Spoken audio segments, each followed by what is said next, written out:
بسم اللہ الرحمن الرحیم۔ یہ 5 عقیدے ہیں جن پر اسلام کی بنیاد قائم ہے۔ ان 5 عقیدوں کا خلاصہ صرف ایک کلمہ میں آ جاتا ہے، لا الہ الا اللہ محمد رسول اللہ۔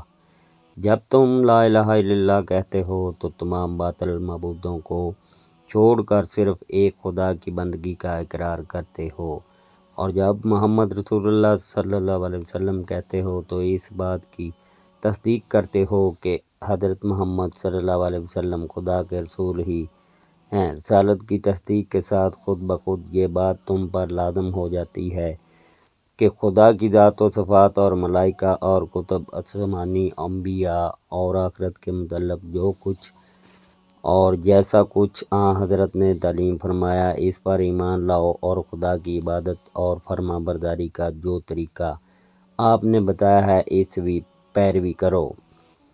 اللہ حافظ۔